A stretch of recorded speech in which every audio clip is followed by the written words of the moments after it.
जय श्री कृष्ण। राधे राधे।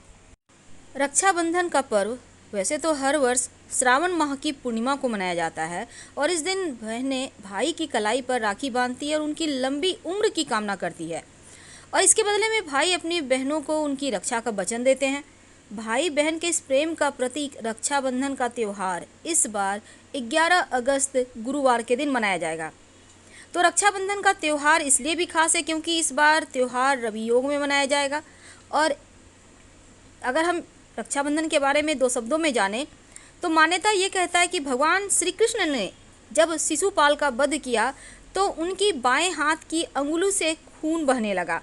यह देखकर द्रौपदी बहुत दुखी हुई और उन्होंने अपनी साड़ी का टुकड़ा चीरकर कृष्ण भगवान की उंगली पर बांध दिया। तभी से रक्षाबंधन मनाने की परंपरा चली आ रही है।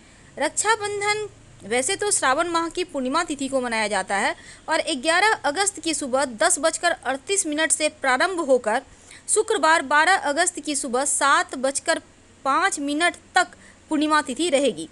उदया तिथि इस बार चूँकि रक्षाबंधन का शुभ मुहूर्त 11 अगस्त को मनाया जाएगा, तो ऐसे में रक्षाबंधन पर अबूझ मुहूर्त का ध्यान भी रखा जाता है।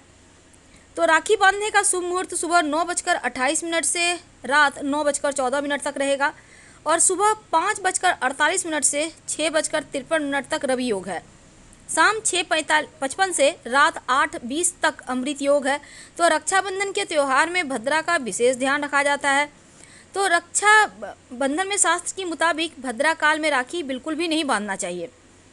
तो कैसे आप राखी की थाली रेडी करेंगे? देखिए, एक थाली में रोली, चंदन, अक्षत, दही, राखी और मिठाई, एक घी का दिया रखें।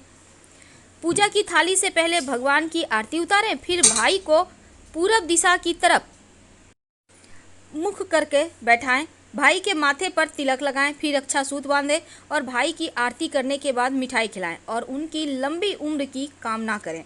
तो इस तरह से आप रक्षाबंधन का त्यौहार मनाएंगे। तो रक्षाबंधन में राहु काल और भद्रा काल इन दोनों समय का बहुत ध्यान रखा जाता है क्योंकि इस काल में शुभ कार्य बिल्कुल भी नहीं करना चाहिए, सफलता नहीं मिलती। राखी बांधते समय 3 गांठ लगाना बहुत ज़रूरी होता है।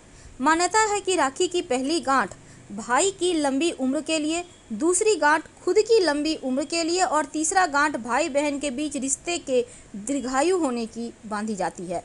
तो हिंदू धर्म ग्रंथ के मुताबिक 3 गांठ का संबंध 3 देवता ब्रह्मा, विष्णु और महेश से भी है।